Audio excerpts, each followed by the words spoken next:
பார்த்துருப்பீங்க அனுஸ்ரீ வேலன்ட்டு டிவிகே ஸ்டேஜில் எமோஷனலாக அழுதாங்க. அவங்கள வச்சு தான் விஜய் சார் மேனிஃபெஸ்டோ படிக்க வச்சாங்க. ஒரு திருநங்கை இவங்க. படத்தோட ஃபஸ்ட்டு ஷாட்டு ஷூட்டிங்கில் ஃபஸ்ட்டு ஷாட்டு அவங்க சைன் போடுறது தான் ஃபஸ்ட் ஷாட்டாகவே எடுத்தேன்.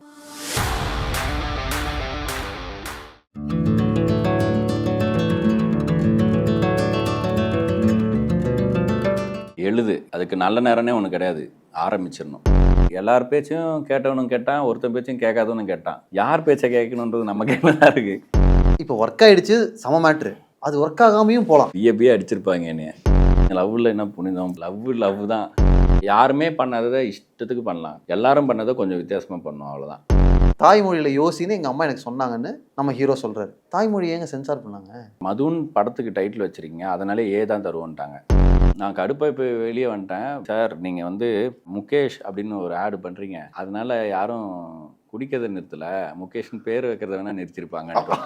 இப்போ குலுகுலுல பார்த்தா ஒரு பையனை வந்து கேன் இன்ட்ரடியூஸ் பண்ணுவாங்க. ஓ ஹாப்பி ப்ரைட் அப்படின்னு சொல்லிடுவீங்க. நான் வந்து நார்மலைஸ் பண்ணணும்னு தான் நினச்சேன். 29 ஒரு ஸ்வீட்டான படம், அதில் ரிஸ்க் இருக்கா? ரிஸ்க் தான் படம். 29னா என்ன? அது டோர் நம்பரா, கிரிக்கெட் ஸ்கோரா, பஸ் நம்பரா, டேட்டா?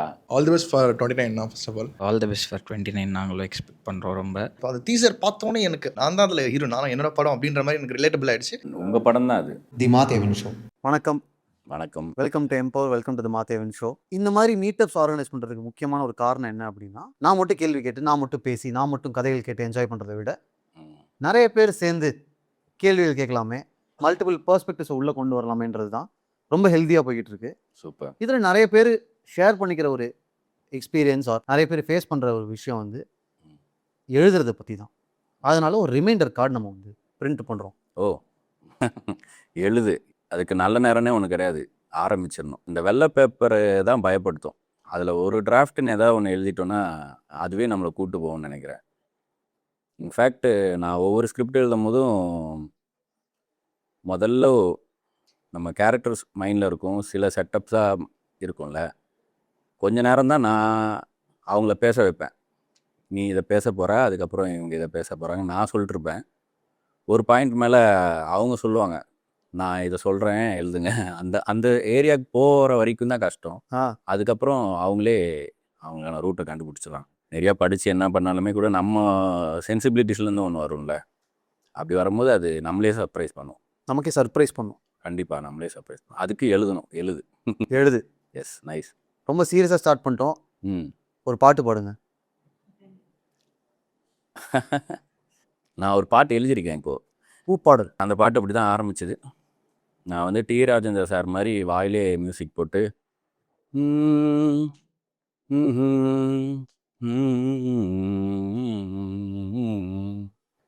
வானம் பொழிந்தது, பூமி நனைந்தது, விதைகள் வெடித்தது, புது செடிகள் முளைத்தது, அதில் பூக்கள் பூத்தது, அவை உன் கூந்தல் கேட்டது.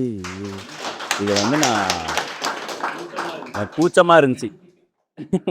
அந்த பாட்டை நான் ஆக்சுவலி பாடி ரெக்கார்ட் பண்ணி ஷானுக்கு அனுப்பி அப்படி தான் அந்த பாட்டே உருவாச்சு. முன்னாடி எழுதியிருந்தேன் நம்ம பிடிச்ச பொண்ணை பற்றி வர்ணிக்கிறதுக்கு.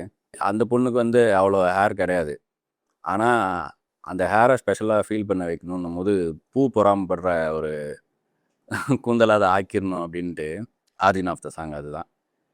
ஏதோ சொல்லிட்டேன், நிறைய இன்டர்வியூவில் எஸ்கேப் பண்ணேன். ஒரு ஃப்ளோவில் பச்சை சட்டை மைக்கிட்டாங்கன்னு நினைக்கிறேன். மேதமன் ஷூட்டப்போ அந்த படத்தில் இருக்க 7 பாட்டுமே ஷூட்டிங் போன பிறகு தான் உருவான பாட்டு.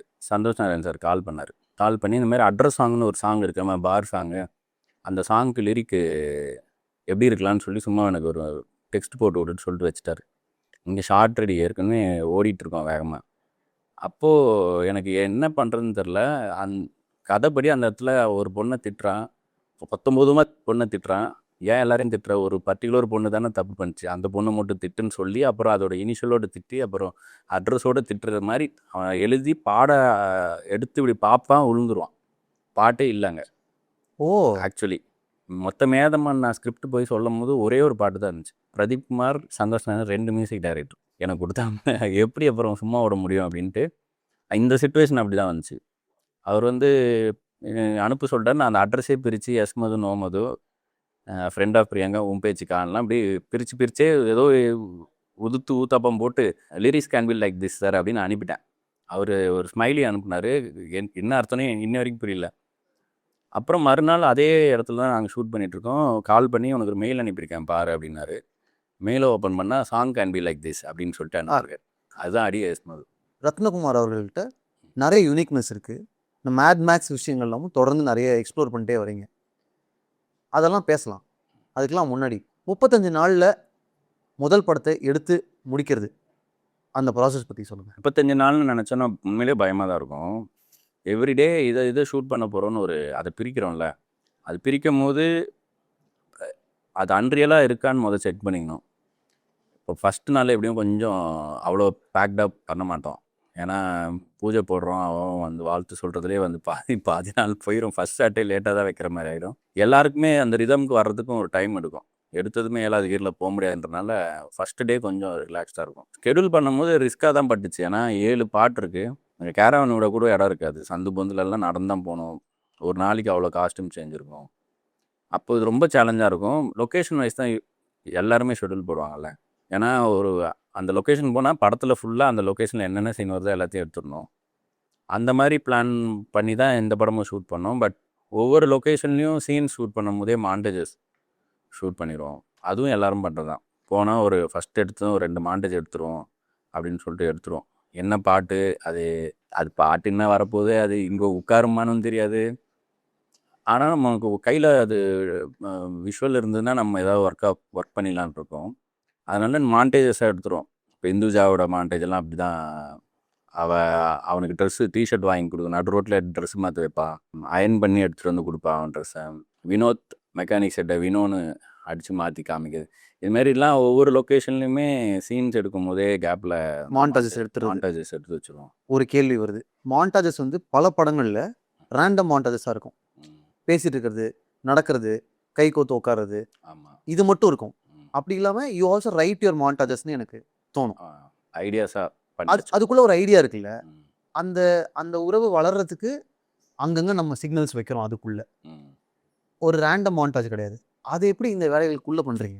இப்போது அது ஒரு மொமெண்ட் அப்படின்னு தான் எடுத்துக்கணும். டைலாக் இல்லாத ஒரு விஷுவல், அது ஒரு சீன் மாதிரி தான் ட்ரீட் பண்ணுவோம். இப்போது சும்மா நம்ம நடந்து வாங்க அப்படியே மலையை ரசிங்க அப்படின்னு பண்ணிகிட்டே இருந்தோம்னா நமக்கே வந்து பின்னல்னு சொல்லுவாங்கல்ல, சரிங்க பக்கத்தில் போங்க, கை கொடுங்க.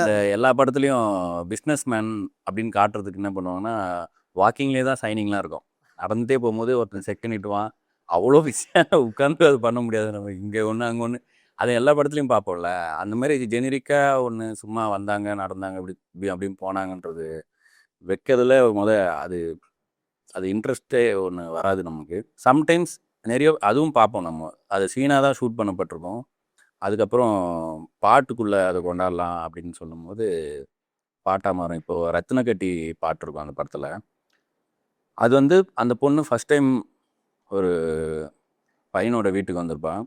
அது எல்லாருக்குமே ஒரு பியூட்டிஃபுல் மெமரியாக இருக்கும். ஃபஸ்ட் டைம் வந்து நம்ம வீட்டுக்குள்ளே அந்த பொண்ணு அப்படின்றது. நம்ம வீட்டில் அவள் இருக்காளான்ற சந்தோஷத்தில் தான் வைபவ் பார்ப்பாரு. அவங்களும் அவங்க தங்கச்சியும் சேர்ந்து குக் பண்ணுறது நம்பவே முடியாது. அவ்வளோ சந்தோஷத்தில் இருப்பான். அங்கே அவள் வீட்டுக்குள்ளே வரும்போதே ஆக்சுவலாக அதில் ஒரு சீன் இருந்துச்சு. என்னென்னா இவன் போவான்ல அவங்க வீட்டுக்கு, அவள் மயக்கம் போட்டு வந்திருக்கான்னு போது கூப்பிட்டு போகும்போது இவங்க நாய்க்குட்டியை ஒரு தெருநாயை துரத்திட்டு வரும். அவங்க அப்பா இன்சல்ட் பண்ணி அனுப்புவார். வீட்டுக்குள்ளே போனால் அவங்க அம்மா தண்ணி கொடுப்பாங்க, நீங்கள் எதை வச்சு குடிப்பீங்கன்னு கேட்கும்போது அந்த சீனோட முடிஞ்சிடும். அது ஆக்சுவலாக அந்த காமெடிக்கு அப்புறமும் வந்து அவங்க அம்மா வந்து வீடு நல்லா இருக்குது அப்படின்னு சொல்லி கேட்டதும் அங்கங்கே அவங்க அம்மா பெருமையாக பேசுவாங்க. இந்த ஃப்ரிட்ஜு வந்து என் மகன் மாத சம்பளத்தில் வாங்கினது, இது இவ்வளோ ரேட்டு. அந்த ப்ராப்பர்ட்டி ஒவ்வொரு ப்ராப்பர்ட்டியாக பொருளாக காமிச்சு பொருளை இன்ட்ரடியூஸ் பண்ணுவாங்க அம்மாவுக்கு ரேட் கார்டோட. இந்த மாதிரி ஒரு சீக்வன்ஸ் வந்து தான் அந்த சீன் முடியும். ஆனால் எடிட்டில் பார்க்கும்போது இந்த எதை வச்சு குடிப்பீங்க வந்து அந்த சீன்லேருந்து வெளியே போகிறதுக்கு ஷார்ப்பாக இருந்துச்சு. அதனால் அதை தூக்கணும். அப்போ எப்படி இருந்துச்சுன்னா இந்த மாதிரி வெறும் வீட்டுக்கு வந்தவங்களுக்கு வெறும் பொருளை அறிமுகப்படுத்தின ஒரு ஃபேமிலி அந்த ஃபேமிலி இருக்கும். இந்த பொண்ணு இவங்க வீட்டுக்கு வரும்போது இவங்க தங்கச்சி வந்து நிறைய ஃபோட்டோ ஃப்ரேம்ஸ் எடுத்துகிட்டு வருவா. எடுத்துகிட்டு வந்து இது எங்கள் அம்மா, இது எங்கள் சின்னம்மா, இது எங்கள் பெரியப்பான்ட்டு மனுஷங்களை இன்ட்ரொடியூஸ் பண்ணுவாள். அது வந்து இவளுக்கு ஒரு மாதிரி அந்த அது பேரலல் யோசித்து பார்க்கும்போதே இவளுக்கு இந்த இந்த வீடு வந்து பிடிக்க ஆரம்பிக்கும் அப்படின்னு ஒரு அது சீனாக இருந்துச்சு. பட் ரத்ன கட்டின்னு ஒரு பாட்டு அங்கே அது ஒரு பாட்டாக ஆக்கலாம். விவேக் வந்து அந்த அங்கே தண்ணி கொடுத்ததும் அவள் குடிப்பா அது வந்து லிரிக்காகவே எதிர்ப்பார். நீ ருசிச்சு கொடுத்த கோப்பைய அந்த மாதிரி லைன்லாம் இருக்கும்ல, அதெல்லாம் விஷுவல் பார்த்து காதல் பூதம் எட்டி பார்க்குது. காதல் போதும் எட்டி பார்க்குதுலாம் அப்படி தான் வந்து மாண்டேஜாக மாறுச்சு அந்த சீன். இறகே புலை பாட்டை எல்லாரும் சொல்லுவாங்க. லவ் மாண்டேஜ் சாங்னா உடனே ரெஃபரன்ஸ் அதில் தான் எடுத்துருவாங்க. அதில் நிறைய மாண்டேஜ் சூப்பராக இருக்கும். அந்த கடலை விற்கிறவன் குறுக்கில் வந்துட்டு இருப்பான். போய் ஷாப்பிங் பண்ணும்போது இருக்கிறதுலே ரேட் அதிகமாக எடுத்துகிட்டு சூப்பர் இது எடுத்துக்கிறேன் அப்படின்னு சொல்லுவான். அதெல்லாம் ஆப்போசிட்டாக பண்ணுறதுலாம் இருக்குல்ல, அது ஒரு சீன் மாதிரி தான் நான் ஃபீல் பண்ணுறேன். அது ஒரு சும்மா ஒரு இன்சர்ட் மாதிரியோ இல்லை அப்போ வராங்க போகிறாங்க மாதிரியோ இருந்தால் நல்லா இருக்காது பார்க்க. அதுவும் என்கேஜ் பண்ணணும்ல, அதில் ஒரு ஸ்டோரி டெல்லிங் இருக்கணும். ஹாய்ண்ணா, மகேஷ் மேயாதமன்னோட பெரிய ஃபேனு. ரொம்ப சிரிச்சு தியேட்டரில் என்ஜாய் பண்ண படம். காமெடி எப்படி ரைட்டிங்கில் கொண்டு வரீங்க? அதை எப்படி விஷுவலாக கன்வே பண்ணுறீங்க? என் லைஃபே காமெடியாக தான் இருக்குது ஆக்சுவலாக. நிறையா பேசும்போது சில இது நல்லா வரும். யாருன்னா பேசும்போது நம்ம ஒரு கவுண்டர் பண்ணுவோம். அதில் ஏதாவது ஒன்று நல்லா இருக்குது எங்கன்னா யூஸ் ஆகும்னு நினச்சா நான் அது மட்டும் ஞாபகம் வச்சுப்பேன், இல்லை நோட் பண்ணி வச்சுப்பேன். போன வாரம் ஒருத்தன் வந்து இந்த சென்ட் அடிச்சிங்கன்னு சொல்லி கொடுத்தான். அடித்தேன். ஸ்மெல்லு சுத்தமாக பிடிக்கல. என்னடா சென்ட் இது, கடிச்சு எடுத்த மோந்து பார்த்த மாதிரி இருக்குது அப்படின்னு சொன்னேன் அவன்கிட்ட. இதை வந்து அவனுக்கு புரியவே இல்லை ஃபஸ்ட்டு. அப்புறம் யோசிக்கிறான், அவ்வளோ கேவலமாக இருக்குது அப்படின்ட்டு. இது ஏதோ அந்த டைமில் தோணுச்சு சொன்னேன். இது நான் வந்து அப்புறமும் வேற ஒரு ஸ்கிரிப்ட் எழுதும் போது அதில் நீ போய் கண்டிப்பாக லவ்வை சொல்லு, ஒர்க் அவுட் ஆயிரும் அப்படின்னு சொல்லி ட்ரெஸ் எல்லாம் போட்டு சென்டெல்லாம் அடிச்சு விட்ருப்பான். போன இடத்துல மொக்க வாங்கிட்டு வந்ததுக்கப்புறம் எல்லாத்தையும் கூட மன்னிச்சிடும். ஆனால் ஒரு சென்ட் அடிச்சு விட்டியே நீ, கடிச்சு மோந்து பார்த்த மாதிரி, அதை மட்டும் மன்னிக்கவே மாட்டேனான். இதை நான் கரெக்டான இடத்துல அதை டைலாக்காக வச்சேன்னா அது பெரிய ஹியூமராக இருக்கும். இவ்வளோதான். நிறைய லைஃப்பில் இருந்து தான் பார்க்குறது, நம்ம பேசும்போது வர்றது, நம்மக்கிட்ட பேசும்போது வர்றது, நம்ம மொக்க வாங்கினது, இதெல்லாமும் சேர்ந்து தான் வரும். அண்ட் எழுதி முடிக்கும் போது ஒரு சீனுக்குள்ளே போகும்போதே வந்து ஒன்று அந்த சீன் என்டர்டெய்னிங்காக இருந்து அது முடியும் போது ஸ்டோரியை நகர்த்துற மாதிரி போய் அடுத்த சீன் போகணும். இல்லைன்னா சீரியஸாக ஸ்டோரி நகர்த்துற மாதிரி சீனாக இருந்துச்சுன்னா ஒரு காமிக் ரிலீஃபோட அந்த சீன் அடுத்ததுக்கு போச்சுன்னா கொஞ்சம் சீம்லெஸ்ஸாக தெரியுன்றது தான் நான் ஸ்மூத்தாக எனக்கு இருந்த அறிவில் நான் அப்படி தான் அப்ரோச் பண்ணுவேன். அந்த சீன் வந்து அவுட் நோட் சிரிக்க தான் வைக்க போகிற சீனாக இருந்துச்சுன்னா அந்த அந்த எண்டு வந்து ஒரு சீரியஸ் ஆக்கி அடுத்தது கதையை நகர்த்ததுக்கான நம்ம இவ்வளோ நேரம் பார்த்தது எடிட்டில் போகிற சீன் கிடையாது, இதில் ஒரு மேட்ரு இருக்குன்றது வந்துடும். இல்லை அந்த சீனே சீரியஸாக இருந்துச்சுன்னா அது இப்போது மேதமான இன்ட்ரோல் பிளாக்ல அந்த ஃபாதர் வருவார்ல, அது அந்த மாதிரி தான். அது சிங்கிள் ஷாட்டுன்ற பிளான்லாம் கூட இல்லை, அங்கே ஃபாதரும் இல்லை, ஒரு வேட்டி அணிந்த பெரியவர் அப்படின்னு இருந்துச்சு ஸ்கிரிப்டில். வேட்டி அணிந்த பெரியவரை இவங்க ஆடிஷன் பண்ணிருக்காங்க பக்கத்து ரூமில். எனக்கு வந்து ஒரு வாய்ஸ் கேட்குது பயங்கரமாக, ஒருத்தர் பயங்கரமாக பெர்ஃபார்ம் பண்ணிருக்காரு, பிரித்து விட்டுட்டுருக்காரு, ஏன்ப்பா இப்படி சண்டை போட்டுக்கிறீங்க அப்படிலாம். பார்த்ததுமே அவர் பிஹேவ் பண்ணுறதுலாம் எனக்கு செம்ம சிரிப்பாக இருந்துச்சு. ஏன் வேட்டி அணிந்த பெரியவராக ஆக்கணும், பேசாமல் இந்த ஒரு ஃபாதர் ஆக்கிடலாமா, ஹாஸ்பிட்டலில் ரொம்ப உயிருக்கு போராடிட்டு இருக்கவங்க எல்லாருக்கும் ஆறுதல் சொல்லிவிட்டு ஜபம் பண்ணிவிட்டு டைட்டானிக்கில் வயலின் வாசிக்கிற கேங் இருக்கும்ல, அந்த மாதிரி ஒரு கேங் மாதிரி இவங்க வச்சிடலாமா அப்படின்னு தோணி ஆரம்பிச்சுது. அதுக்கப்புறம் அது ஃப்ளோவில் தான் வந்துச்சு. அது அது அது இந்த வேட்டியிருந்த பெரியவர் ஒரு ஆடிஷனால் ஒரு ஃபாதராக மாறுறாரு. இப்படி பண்ணிகிட்டு இருக்கும்போது பிரித்து விடும்போது, வாப்பா என்னப்பா இப்படி அடிச்சிருக்கா, நீ திருப்பி அடிக்கலாம்ல, அட்லீஸ்ட் தடுக்கிறது செய்யலாம்ல, உன் பேர் என்னப்பா அப்படின்னு கேட்பேன். வினோத் இது வின்சென்ட் அப்படிங்க, ஓ வினோத் அப்படின்னு சொல்லிட்டு அந்த குட்டி கேப்பில். இப்போ நீங்கள் பாருங்களேன், நான் ரூம் போட்டு ஒரு ஸ்கிரிப்ட் எழுதும் போது அந்த காமெடியே கிடையாது. பக்கத்து ரூமில் ஆடிஷன் பண்ண ஒருத்தர் அவரோட குரல்னால உருவான ஒரு காமெடியில் நல்லா ஒர்க் ஆச்சு. அது எனக்கு நான் டப்பிங்கில் கூட போடல. அது அந்த அவர் பார்க்கும்போது தோணுது தான். ஆக்சுவலாக நான் இது வரைக்கும் சோகமாக இருந்து இல்லை ஃபீல் பண்ணி புலம்புனதே கிடையாது. ஏன்னா அது காமெடியாக தான் இருக்கும் பண்ணாலுமே.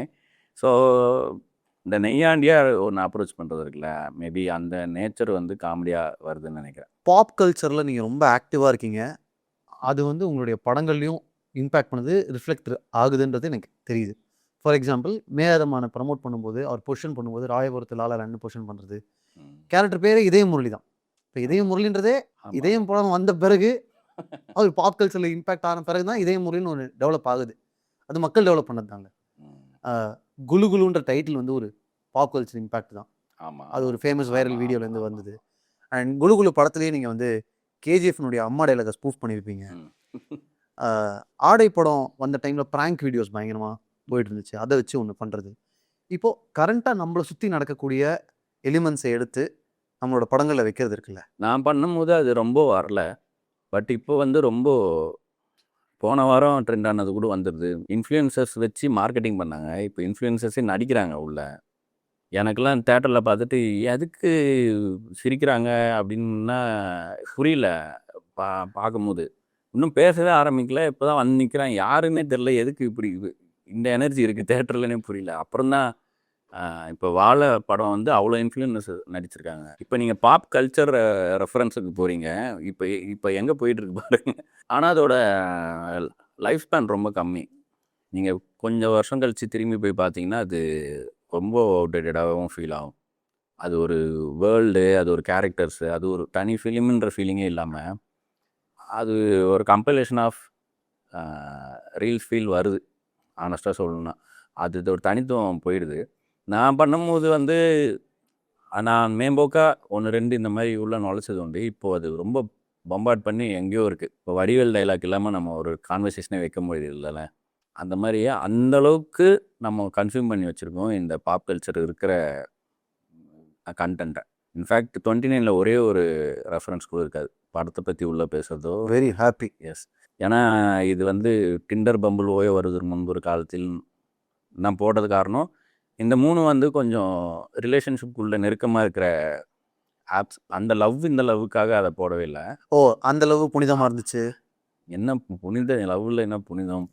லவ் தான். என்ன ஃபீல் பண்ணுறேன்னா அதான லவ். என்ன டெஃபினேஷன் அதுக்கு இருக்குது. அதனால் அப்படி அந்த ஆங்கிளே போகாது. அட்ரஸ் சாங்குன்ற விஷயமும் வந்து எல்லாம் ரெகுலராக இப்போ அவனுக்கு சண்டே ஆச்சுன்னா பாரில் போய் தான் உட்காருவான், சரக்கு தான் அடிப்பான், பொண்ணு திட்டி தான் ஒரு பாட்டு போடுவான்றது தான் ஸ்கிரிப்ட் எழுதும் போது போய் நிற்கிது. சரி வேறு வழியே இல்லை, வண்டி அங்கே போய் நிற்கிதுன்னும் போது அதை ஃப்ரெஷ்ஷாக பண்ணலாமே, ஃப்ரெஷ்ஷாக்க என்ன பண்ணலான்னு யோசிக்கும் போது தான் அதை கொஞ்சம் டீட்டெயில் பண்ணி அதுக்குள்ளே கொஞ்சம் வீணா வேலை பார்த்ததோ அது இன்ட்ரெஸ்டிங்கான ஒரு அட்ரஸ் சாங் Correct. கிடையாது. பாட்டும் அட்ரஸ் சாங் மாதிரி ஒரு அன்கன்வென்ஷனல் யூனிக் அப்ரோச். அதே மாதிரி எல்லா பொண்ணையும் எதுக்கு திட்டணும், ஆமாம், ஒரு பொலிட்டிக்கல் கரெக்ட்னஸ். அது தெரியாமல் வந்துடுது இல்லை. ஆயா ஐ மீன் நான் உங்களுக்கு தெரியாமல் வந்துச்சுன்னு சொல்ல வரல. ஆமாம் ஆமாம், புரியுதுல நான் அந்த சொல்கிறேன். லிமிட்டேஷன்னால உருவான சேஞ்ச் அது. இப்போ எல்லா பொண்ணையும் எதுக்காக திட்டணும், அவன் மட்டும் தானடா ஏமாத்தினா, அவன் மட்டும் திட்டுவோம் அப்படின்னு சொல்லிட்டு எஸ் மதுவை மட்டும் திட்டி ஒரு பாட்டு பண்ணுறது இருக்குல்ல. பொலிட்டிக்கல் கரெக்ட்னஸ்லாம் தாண்டி அதில் ஒரு கோக்கும் இருக்குது, அதில் ஒரு சின்ன ஸ்மைலும் வருது. இட்ஸ் நாட் சம்திங் ரிஜிட் அப்படி சொல்கிறேன் நான். ட்ரூ. சம்டைம்ஸ் அது காம்ப்ளிமெண்ட் பண்ணிக்கும். நம்ம ஒரு ரெஸ்ட்ரிக்ஷனில் யோசிக்கிறோம்ல நமக்கு.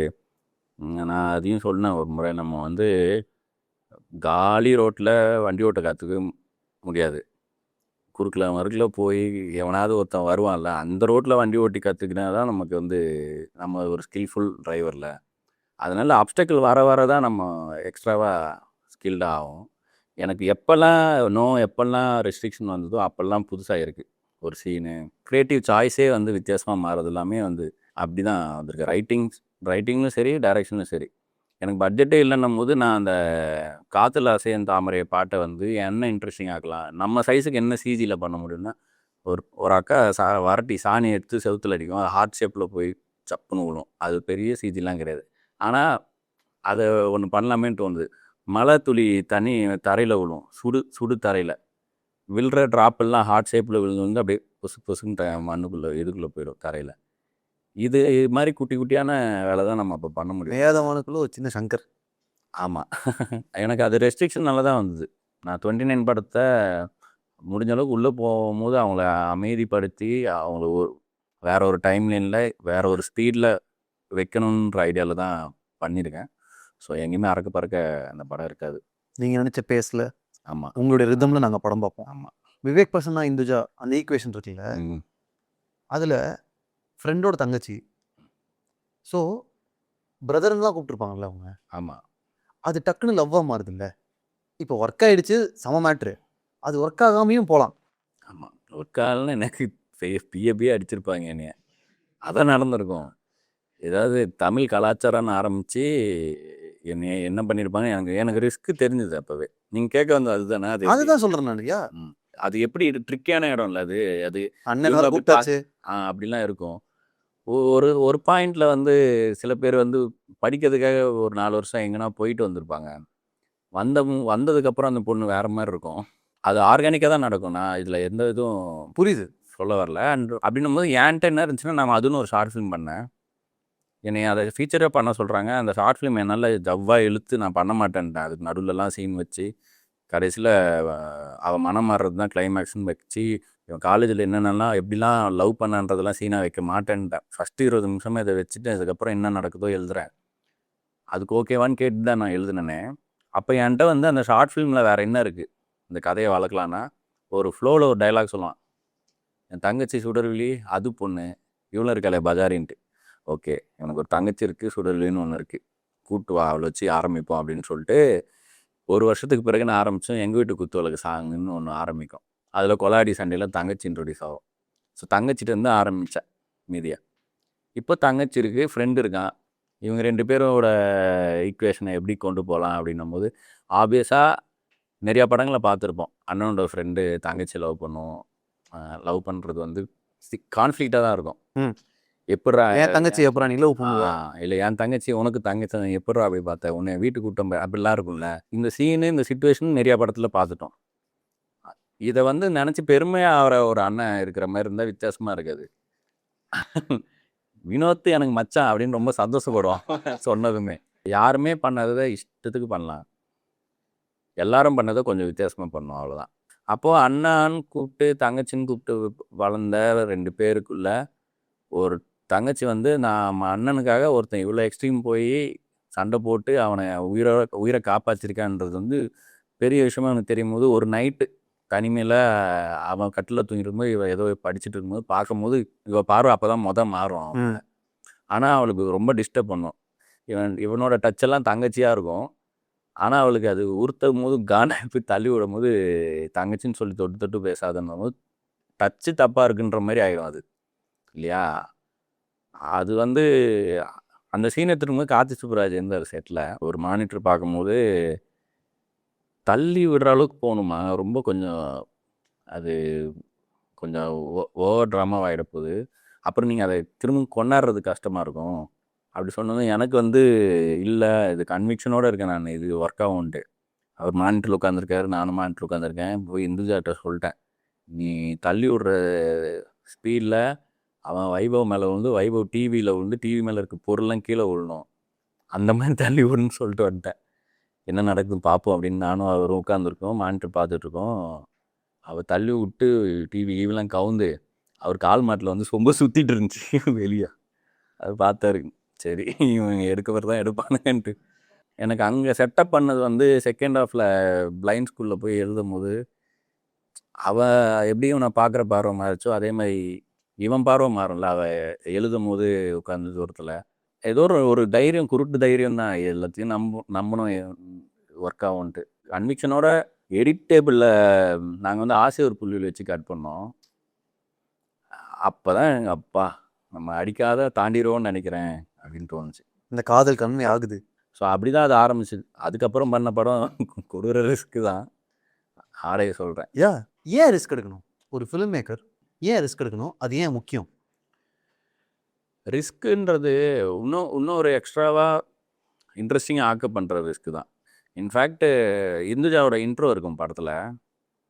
நான் சொன்னேன்ல இந்த ஷார்ட் ஃபிலிம் போர்ஷன் முடிஞ்சு அவன் மனசு மாறி நீங்கள் வாங்கடா வெளியே அங்கேருந்து நான் அவள் இனிமேல் என் லைஃப்பில் இல்லைன்ற மாதிரி சொல்லி முடிஞ்சது 1 வருஷம் கழிச்சுன்னும் போது எங்கள் வீட்டு குத்துவிளக்கு ஆரம்பிக்கும் இப்போ படத்தில். முன்னாடி அங்கே சாங் கிடையாது. இவன் ஓட்டை பிரித்து இறங்குவான் வைபவ். இறங்கி உள்ளே வந்து கிச்சனுக்கு போவான். இவன் தங்கச்சி ஃபுல்லாக பெட்ஷீட்டை முக்காடு போட்டு தூங்கிட்டு இருக்கும். கிச்சனுக்கு போவான். எந்திரி வயிறு பசிக்குது தோசை சுட்டு கொடுன்னுலாம் பேசுவான். எதுக்கும் பதில் இருக்காது. இவனே தோசை சுடலான்னு பார்த்தா தோசை கல்லோடு ஒட்டிக்குங்க. வாயில் வச்சா கடுப்பாக இருக்கும். வெளியே வருவான். நான் இங்கே வந்து வயிறு காஞ்சி போய் அவஸ்தைப்பட்டிருக்கேன், உனக்கு என்ன அப்படி தூக்கம்னு சொல்லிட்டு கோவத்தில் பக்கத்தில் ஒரு பக்கெட்டில் தண்ணி இருக்கும். அது கொண்டு வந்து பெட்ஷீட்டோடு சேர்த்து ஊற்றிடுவான்.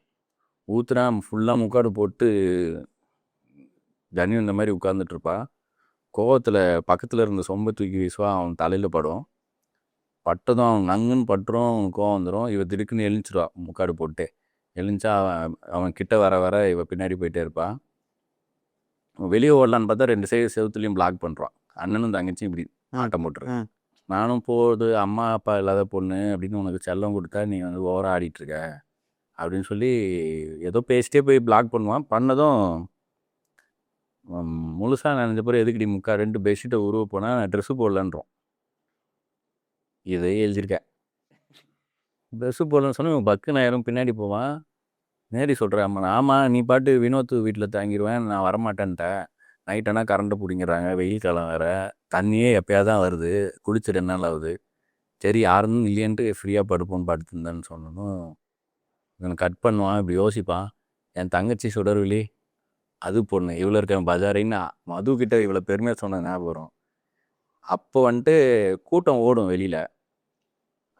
அதில் ஒரு பொம்பளை உள்ள தலையை நீட்டி இதை என்னடி பண்ணிருக்க, குடத்தை எடுத்துட்டு வா தண்ணி லாரி வருது அப்படின்னு சொன்னதும் எக்ஸைட்மெண்ட்டில் வச்சுட்டு தூக்கி வீசுவா. இவன் பயந்துருவான். பார்த்தா நைட்டிலாம் போட்டு நல்லா தான் இருப்பாள். போவா குடத்தை தூக்குவா ஹை ஸ்பீடில் எடுத்துகிட்டு வெளியே போனால் கூட்டத்தோட கூட்டமாக ஓடி போவான். பேர் இந்த மாதிரி நின்றுட்டு அப்புறம் இவனும் வெளியே வருவான். அந்த ஒரு பெரிய கூட்டம் நின்றுருக்கும். தூரத்தில் தண்ணி லாரி வரும். கிட்ட வந்த தண்ணி லாரி இவங்க தெருக்குள்ளே வராமல் அப்படியே ரைட்டு திரும்பி போயிடும். வைபவம் துரத்திட்டு போவான். எதிர்க்க விவேக் பிரசன்னா பைக்கில் வருவார், கிரிக்கெட் பேட்டு டெம்பெல்லாம் வச்சுட்டு. அப்படியே வண்டியை திருப்புன்னு சொல்லி பைக்கில் ஏறி அந்த வண்டியை சேஸ் பண்ணி போவாங்க. அது ஒரு பணக்கார ஏரியாவுக்குள்ளே போயிடும். மிஸ் பண்ணுறானுங்க. அப்புறம் கண்டுபிடிச்சி பேரலாக ஃபாலோ பண்ணி பைக்கில் வைபவ் பின்னாடி ஏறி நின்று ஸ்டம்பெல்லாம் வச்சு கனல்லாம் அடிச்சு எங்கள் வீட்டுக்கு வர வேண்டியதுன்னு எங்கடா கொண்டு போயிருங்க வண்டியை திருப்பினாடியே சொன்னாக்கா இது எம்எல்ஏ வீட்டுக்கு வண்டியை திருப்ப ஒரு அராஜகம் பண்ணி கட் பண்ணால் இங்கே கலவரம் நடந்துகிட்ருக்கோம்.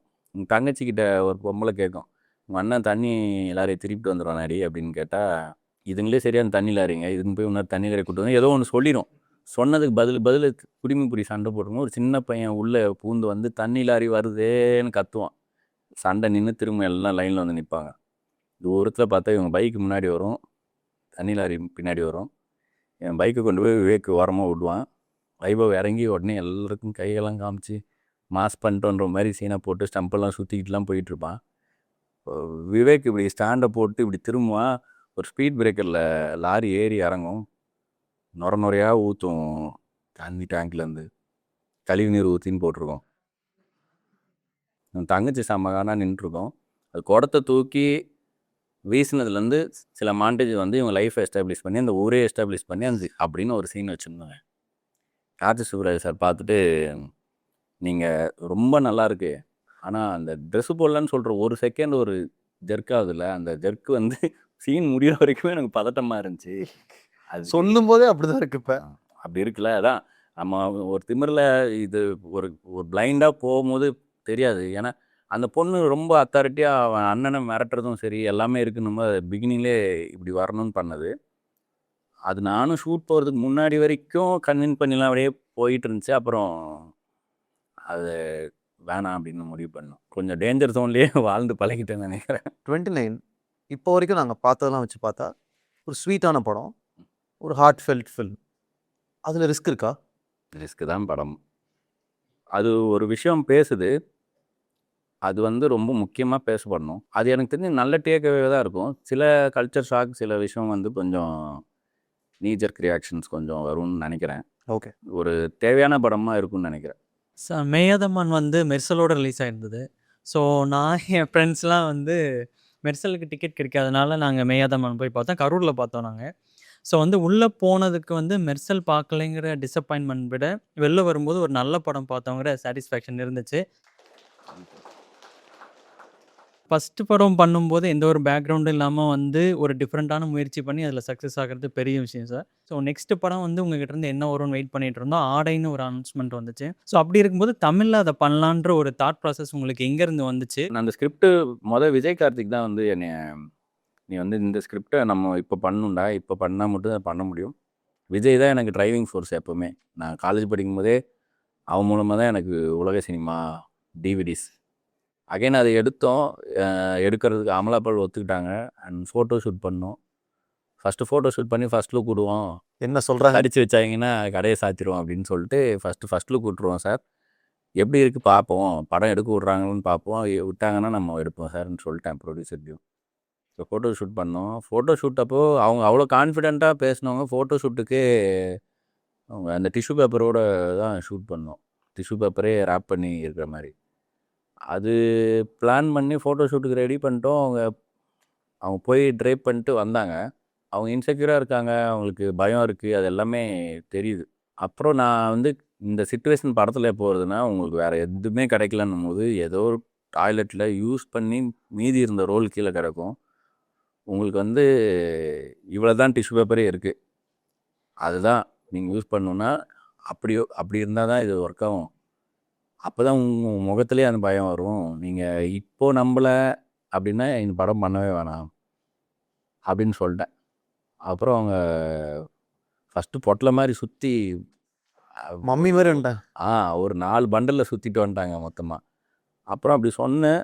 அவங்க அப்புறம் புரிஞ்சுக்கிட்டாங்க, போனாங்க. அதுக்கப்புறம் வெளியே வந்து அவங்க ரெடின்னு சொல்லிட்டு நின்ன வரைக்கும் தான் எனக்கு ஞாபகம் இருக்குது. அங்கே வந்து நான் ஃபோட்டோ ஷூட் பண்ணுறோம், நிறைய போஸாக பண்ணுறாங்க. ஆனால் அது கன்ஃபார்மாக தப்பாக தான் போகும்னு எனக்கு தோணுச்சு. அப்போ தான் நீங்கள் ரிசீவிங் எண்டில் இருங்க. நீங்கள் எதையோ பார்த்து பயப்படுறீங்க, இல்லைன்னா உங்களுக்கு ஏதோ ஒரு ஆபத்தில் இருக்கிற ஃபீல் வரணும். அப்போ தான் வந்து அது உங்கள் மேலே அவங்க பெயினில் போகும் அப்படின்னு சொல்லிட்டு ஸ்க்ரீம் பண்ண வச்சு அது உட்காந்து எதையோ பார்த்து பயந்த மாதிரி இருக்குது தான் ஃபர்ஸ்ட் லுக் விட்டுருந்தோம். அதை அவங்க பண்ணி அதை டிசைனாக பண்ணி ஃபர்ஸ்ட் லுக் போனதுக்கப்புறம் நான் எதிர்பார்க்காத சைட்லலாம் வந்து பயங்கர பாசிட்டிவாக சொன்னாங்க. எப்படி இதை கிராக் பண்ணீங்க, எனக்கு வந்து தப்பாகவே தெரில. பைக்கில் போகும்போது ஒருத்தங்க புடவை சிக்கி அவங்க அலங்கோலமாக விழுந்து கிடந்தா நம்ம தப்பாக பார்க்க தோணலை, அப்போ உதவுன்னு தான் தோணும். அந்த மாதிரி ஒரு பதட்டம் வந்துச்சு பார்க்கும்போது. எனக்கு ஒரு ஜேர்னலிஸ்ட்டே சொன்னாங்க, ஒரு லேடி ஃபோன் இன்டர்வியூக்காக பேசும்போது. ஸோ அப்போ தான் இதை பண்ண முடியும்னா இந்த படம் முடிக்கும் போது என்ன தப்பு வந்தாலும் ரைட்டிங்காவோ இல்லை பேசுகிற விஷயமாவோ இருந்தாலுமே கூட அவங்க சேஃப் ஆகிடுவாங்கன்னு நம்பிக்கை வந்துச்சு. அங்கேருந்து ஆரம்பிச்சுது. ஷூட் போகும்போது தான் ரொம்ப பயமாக இருந்துச்சு. ஏன்னா பிகினிங்கில் வெளியில் இருக்க போர்ஷனில் எடுத்துகிட்டு உள்ளே போனதுக்கப்புறம் ஒரு அரை நாள் விஜய் லைட் பண்ணுறான். அந்த இடத்த ஒரு மாதிரி செட்டப் பண்ணிடலாம், இவ்வளோ தான் லைட் இருக்கிற இடமா இருந்து ஷேடோஸ்லலாம் ப்ளே பண்ணலான்னு சொன்னால் அதை பண்ண தான் அது வந்து தப்பாகுது. ஏஸ்தட்டிக்காக இருக்குது, ஆனால் அது படம் ஃபுல்லாக பண்ணவும் முடியாதுன்னு தெரிஞ்சு போச்சு. அப்புறம் நான் வந்து கை குழந்தைங்க வீடியோஸ்லாம் சிலது காமிச்சேன், ஃபோனில் எடுத்து வச்சுருந்தேன். அந்த ஸ்கின்னோட டெக்ஸ்சரு நம்ம பார்த்தாலே தெரியும்ல, அந்த பக்கம் இருக்குது உள்ளே போகிற ரத்தமே தெரிகிற மாதிரி சாஃப்டான ஸ்கின் இருக்கும். அந்த மாதிரி ஒரு குழந்தை அப்படின்னு பார்த்துடணும், அந்த மாதிரி ஃபீலை கொண்டாடுறதுக்கு என்ன பண்ணுமோ அதை பண்ணும் அப்படின்னு சொல்லிட்டு அதுதான் ஐடியா. லைட் பண்ணதில் எல்லாத்துமே சன்ஃப்ளவரு, பேக் லைட்டு, அந்த காதலெல்லாம் கூட லைட்டு பட்டுச்சுன்னு நமக்கு தெரியும்ல, அந்த மாதிரி தான் மூடில் இதை பண்ணுவோம் அப்படின்ற மொதல் நாள் ஈவினிங் எடுத்தோம். அதுலேருந்து அதுக்கப்புறம் ஷூட் முடிகிற வரைக்கும் எங்கேயுமே வந்து ஒரு பிளாக்கே வரல, இதை எப்படி ஸ்டேஜ் பண்ண போகிறோம் அப்படின்ட்டு. ஐ திங்க் இந்த ஒரு ஐடியா தான் இல்லை, அவங்கள பார்க்குறவங்க குழந்த மாதிரி பார்த்துணும். ஆமாம், ஒரு குழந்தைன்ற ஃபீலிங்கை கொண்டாந்துட்டா போதும் அப்படின்னு மட்டும் தான் இருந்துச்சு. திங்க் சவுண்ட் வர நம்ம ஊரில் இருக்கிற ட்ரைபாடே திருப்பினாங்க ஏன்றது டில்டப் பண்ணால் அதில் ஒரு சவுண்ட் வருது. அந்த மாதிரி இருக்குன்னும் போது சிங்க் சவுண்டு பண்ண ரொம்ப கஷ்டப்பட்டேன். ஏன்னா அந்த மைக்கை மாட்டி அங்கே எடுத்தோன்னா எங்கேயோ கிரவுண்ட் ஃப்ளோரில் ப்ரொடக்ஷன் அக்கா பாத்திரம் விளக்குவாங்க, அந்த சவுண்டே கேட்கும். ஏசி ஒன்றா கேட்கும், விண்டோ ஏசி ஒன்றா, எங்கேனா டீசல் ஆட்டோ ஒன்றா கேட்கும், அவ்வளோ பிக் பண்ணும் அது. நாங்கள் அது சிங்க் சவுண்ட் பண்ண காரணமே ரொம்ப இம்மொபைலாக இருக்கும் ஃப்ரேம்ஸ், எந்த அசைவும் இல்லாததாக தான் இருக்கும், சுற்றி இவங்க மட்டும்தான் மூவ்மெண்ட் இருக்கும். ஜென்ரலாக எஃபெக்ட்ஸ் போட்டாலே இங்கே ஏதாவது மூவ்மெண்ட் இருந்துச்சுன்னா அதுக்கு ஒரு சவுண்ட் போடலாம் அப்படின்னு தானே யோசிப்பாங்க. அங்கே எதுவுமே இல்லைன்னா இன்னும் நம்ம இங்கே போட முடியும். ஆனால் லைவாக எடுக்கும்போது நம்மளே அறியாமல் நிறைய விஷயங்கள் நடக்கும். அண்டு இந்த ஷூட்டை பண்ணோம், ஒரு டிசிப்ளின் வரும்னு சொல்லிட்டு சிங்ஸ் கொண்டு போனோம். அது பெரிய சேலஞ்சு.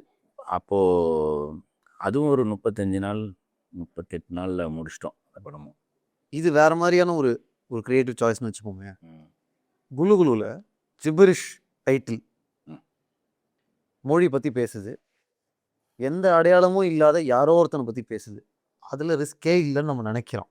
அது வந்து ஒரு டைலாக் இருந்துச்சு, நீ எங்கே வேணாலும் போ, என்ன வேணாலும் பண்ணு, எந்த மொழி வேணாலும் பேசு, ஆனால் தாய்மொழியில் யோசிடி தாய்மொழியில் யோசின்னு எங்கள் அம்மா எனக்கு சொன்னாங்கன்னு ம். நம்ம ஹீரோ சொல்கிறாரு. தாய்மொழி ஏங்க சென்சார் பண்ணாங்க? இப்போ வரைக்கும் மொழி அரசியல் பெரிய அரசியலாக இங்கே இருக்கிறதுனால லாங்குவேஜ் ஹிந்தி இம்போசிஷன் அப்படி அந்த ஆங்கிளில் பார்க்கப்பட்டுச்சு. ஆனால் என் ஆத்திரத்தை இந்த படத்தில் தீர்த்துக்கிட்டேன். சென்சார் வாங்கிட்டேன் இந்த வாட்டி. எனக்கு உண்மையாகவே புரியலைங்க. தாய்மொழியில் யோசின்னு ஒரு டயலாக், இதில் என்ன பிரச்சனையாக இருக்குன்னு எனக்கு தெரியல. ஆக்சுவலாக it's a very very simple and straight forward dialogue. ஆமாம். எனக்கு இன்னொன்று தோணுது, அதில் யாரையும் நம்ம ஹர்ட்டும் பண்ணல. அவனை விட இது பெருசு, எங்க மொழி பெருசு, இப்படியும் அதில் எதுவுமே இல்லை. என்ன வேணா பண்ணு. அது வந்து ஹிந்தி உள்ள வரணும், ஹிந்தி வந்து நேஷ்னல் லாங்குவேஜாக எல்லா ஸ்டேட்டுக்கும் வரணுன்ற ஒரு புஷ், ஒரு இன்டைரக்டாக மறைமுகமாக வேறு வேறு வகையில் நேம் போர்டு வைக்கிறதுல ஆரம்பித்து எல்லாத்துலேயும் நடந்துச்சுல. அது இன்டைரக்டாக நம்ம சொல்கிறோம். ஒருத்தருக்கு வந்து எவ்வளோ முக்கியம் தாய்மொழின்றது சொல்கிறோன்னும் போது அது அவங்களுக்கு இது வந்து என்னன்னா உணர்வை தூண்டுற ஒரு விஷயமா பார்க்கப்படுது அப்படின்ற மாதிரி அந்த கேட்டகரியில் வச்சுட்டாங்க அதை. அந்த மாதிரி எனக்கு ரொம்ப வருத்தமாக இருந்துச்சு. ஆக்சுவலாக எனக்கு என்ன தோணுச்சுன்னா, என்ன ஒன்றுமே இல்லையே, it's very simple plain dialogue, அதையே சென்சார் பண்ணாங்க. இல்லை, ஆக்சுவலாக நான் மதுன்ற ஷார்ட் ஃபிலிமுக்கு சென்சார் கொண்டு போனேன். ஷார்ட் ஃபிலிமை சென்சார் பண்ண கொண்டு போனேன். மதுன் படத்துக்கு டைட்டில் வச்சுருக்கீங்க, அதனால ஏ தான் தருவோன்ட்டாங்க. இங்கே யூ வாங்கிட்டு வாங்கன்றாங்க, அப்போ தான் தேட்டரில் போடுவோன்றாங்க ஸ்டோன் பெஞ்சில். யூஏ கூட தர மாட்டோம், ஏ தான் தருவோன்றாங்க. இல்லைங்க, மதுன்ற ஒரு பொண்ணு, அப்புறம் மதுன்னா அந்த 2 மதுவும் சேர்ந்து அவனை என்ன பண்ணுதுன்றக்காக தாங்க இந்த டைட்டில் வச்சுருக்கேன் அப்படின்னு கேட்டால் தரமாட்டேன்ட்டாங்க. நான் கடுப்பாக போய் வெளியே வந்துட்டேன். வெளியே வந்து திரும்ப உள்ளே போய், சார் நீங்கள் வந்து முகேஷ் அப்படின்னு ஒரு ஆடு பண்ணுறீங்க, அதனால யாரும் குடிக்கிறத நிறுத்தலை, முகேஷ்னு பேர் வைக்கிறத வேணால் நிறுத்திருப்பாங்கன்ட்டோம். Call that கைன்றாங்க. எனக்கு சென்சார் பண்ண போனது ஏன்பா அப்படின்னு பேசிட்டு வந்தேன். 10,000 ஷார்ட் ஃபிலிமுக்கு 10 வாட்டி வந்துட்டு போவாங்க, பண்ணிட்டு பண்ண போட்டுன்ட்டு வந்துட்டேன். குழுவில் அப்போ தான் இன்ஃபேக்ட் தேட்டரில் ரிலீஸ் ஆன பிறகு ஓடிடி போகும்போதும் என்னை கேட்காமலே சில மியூட்டு, சில ஷார்ட்ஸ் தூக்குனது அதெல்லாம் நடந்துச்சு குழுவியும். ஓ, ஆமாம். அது அப்போ நான் அது ஒரு போஸ்ட்லாம் போட்டிருந்தேன். இது வந்து அப்புறம் என்ன இருக்குது, சென்சார் போர்டுன்னு எதுக்கு இருக்கப்போ அதை மீறி வெளியே வந்ததையும் திரும்ப நீங்கள் ஒரு ரிவிஷன் பண்ணி நீங்கள் கிரியேட்டர் கிட்ட அதை ஒப்பீனியனே கேட்காம நீங்கள் எப்படி பண்ண முடியும்னு சொல்லிட்டு 29 நீங்கள் குழுகுலு டைட்டில் சொன்ன மாதிரி 29 டைட்டிலே வந்து ரொம்ப இன்ட்ரெஸ்டிங்காக எனக்கு பட்டுச்சு. எனக்கு முதல் முறையாக நம்பரில் ஒரு டைட்டிலும் வச்சிட்டோம். இஷ்டத்துக்கு படத்துக்கு பேர் வச்சு என்னென்னா இது ஒரு ஐடென்டிட்டி கிரைசிஸ் பற்றியும் பேசுது. ஒரு 29 வயசில் இருக்க பையன் தான் யாருன்னு கேட்டால் தெரியலன்னு சொல்கிற அளவுக்கு ஊரில் இருந்து ஆளாளுக்கு ஒரு அடையாளம் கொடுக்குறாங்க. நீ நம்ம ஜாதிக்காரன்ப்பா, அதான் நம்ம அடையாளம்னு ஒருத்தர் சொல்கிறான். இந்த மாதிரி ஊரில் இருந்தால் ஏதாவது ஒரு குரூப்புக்குள்ளே நுழைக்கிறாங்கன்னு சொல்லிட்டு அங்கே இருந்தால் உருப்பிட முடியாதுன்னு சொல்லிட்டு தான் சென்னைக்கு வந்த பையன்ற மாதிரி தான் இருக்கும். ஆக்சுவலாக படம் ஆரம்பிக்கிறதே அப்படி தான். இப்போ விஐபின்றது வந்து தனுஷ் சார் வந்து அதுக்கு முன்னாடி 24 படத்துலையும் வேலையில்லா பட்டதாரி தான். ஆனால் 25வது படத்துக்கு பேரே அதை வச்சுட்டு அதில் வேலையில்லா பட்டதாரி இருப்பார். அது ஒரு குரூப்பை ரெப்ரசன்ட் பண்ணுற மாதிரி இதுவும் ஒரு ஒரு குரூப்போட எமோஷனோட இருக்கும். 29ன்ற டைட்டில் எப்படி வந்து இப்போ நான் சொன்னேன்ல, என்னை யாரும் கை கொடுத்தாங்கன்னா என்னையை கேட்குறத விட்டு லோகேஷ் எப்படி இருக்காங்க கேட்குறதோ, இல்லை விஜய்னாவை கேட்டதோ சொல்லலாம் கேட்குறாங்க. அப்போ இந்த கை எந்த தானே என்னை பற்றி எப்போ கேட்பீங்கன்றது எனக்கே ஒரு கேள்வி வந்து, இப்போ நான் யாருன்னு வர்றதுலேருந்து தான் இந்த படமே யோசித்தேன்னு சொல்லிட்டு இப்படி ஒரு அடையாள நெருக்கடி தான் யாருன்றதுக்கு அடையாளத்தை தேடிட்டு இருக்க ஒருத்தன் இப்போ 29ன்ற டைட்டில் வச்சாச்சு. அந்த டைட்டிலுக்கே அடையாளம் நெருக்கடி இருக்குது. 29னா என்ன? நானும் சொல்லிட்டே இருக்கேன். அது டோர் நம்பரா, கிரிக்கெட் ஸ்கோரா, பஸ் நம்பரா, டேட்டா, ஏஜ் அது. ஆனால் இவ்வளோ மாதிரியும் பார்க்கப்படுது. அதுலேருந்து அது வந்து இல்லைங்க வயசு அப்படின்னு அது சொல்ல போராடிட்டு இருக்கு அந்த டைட்டில். கரெக்டு. ஆனால் இப்போது 29 அப்படின்னு அனௌன்ஸ் பண்ண பிறகு நீங்கள் சொல்கிற மாதிரி அது டோர் நம்பரா, கிரிக்கெட் ஸ்கோரா, ஏஜா, இந்த டவுட் வரும்னு உங்களுக்கு முன்னாடி தோணலையா? அஃப்கோர்ஸ் முன்னாடியே தோணுச்சு தான். எங்கள் டீமுக்கே தோணுச்சு. லோகேஷ் வந்து நீ என்ன வேணால் எடுத்துகிட்டு போ, ஆனால் டைட்டில் மட்டும் மாற்றிருந்தா சொன்னான். அப்படி சொன்னனால பண்ணது தான் அந்த டைட்டில் டீசரு. 29க்கும் 30க்கும் பெரிய வித்தியாசம் இருக்குதுன்னு சொல்லி ஆரம்பித்து நான் யாருன்ற கேள்விக்கு வந்து கடைசியில் என் பேர் சத்யா, என் வயசுன்னு சொல்லி தான் அது வந்து நிற்கும். அது ஒரு 33ன்னு வச்சாவது இந்த டேட்லேருந்து வெளியே போயிருக்கோம். அது ஒரு கேட்டகரியை ஸ்ட்ரைக் பண்ணியிருக்கலாம். இல்ல இப்போ எனக்கு 20 உனக்கு 18 ம். அதுல நமக்கு அது வயசுன்னு தெரிஞ்சிருது கிளியரா. ம். அந்த மாதிரி நீங்க ஏதாவது வய- எனக்கு 29 அப்படி ஏதாவது ட்ரை பண்ணீங்களான்னு கேட்குறேன். சத்யா வயசு 29 இல்லைன்னா 29 வயது நிலை அந்த மாதிரி தான் பண்ணேன். எனக்கு 12th ஃபெயில் மாதிரி 96 மாதிரி அது 29 இருக்கட்டும். நம்ம ஸ்டபானாக இருந்தது தான் அது.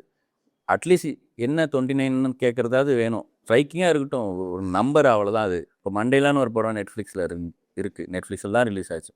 அந்த டைட்டிலே அதுக்கு பெரிய ப்ளஸ்ஸு. நீங்கள் எந்த லாங்குவேஜில் வேணாலுமே அவங்க லாங்குவேஜ் படமாக ஆகிடும். அது படிக்கும் போதே இன்ட்ரெஸ்ட் வரும் Correct. பார்க்க. அது மாதிரி இது ஒரு லாங்குவேஜே இல்லாத ஒரு டைட்டில். சார் எனக்கு ஒரு கேள்வி வந்து வடச்சென்னைனாலே இப்போ ஒரு சித்தரிப்பு இருக்குது. வடச்சென்னைனாலே வன்முறை. ஆனால் அந்த டோனை நீங்கள் சூப்பராக ஹேண்டில் பண்ணியிருந்தீங்க உங்கள் படத்தில். வடச்சென்னைனா அப்படிப்பட்ட மக்கள் இல்லை. ஒரு இது கலை, இசை, அங்கே உள்ள மக்கள் நல்லா பண்பானவங்க. அதை நீங்கள் உங்கள் படத்தில் நல்லா யூஸ் பண்ணியிருந்தீங்க சார். அது நானும் வடச்சென்னைனாலே அப்படி தான் இமேஜின் பண்ணியிருந்தேன். ஓ அங்கே உள்ள பெரிய கேங்ஸ்டர்ஸ் அப்படின்னு இருந்தேன். ஆனால் அந்த மேயாதன் படம் பார்க்கையில எனக்கு நான் வந்து 8th படிக்கலாம் சார் பார்த்தேன். அப்போ புரிஞ்சிச்சு. ஓ நல்லா எல்லாம் நம்மள மாதிரி தான் நார்மலாக இருக்காங்க அப்படின்னு. நான் ரொம்ப மெயின் ஸ்ட்ரீமாக மேலோட்டமாக ஒரு ஸ்கிரிப்ட் தான் எழுதியிருந்தேன்.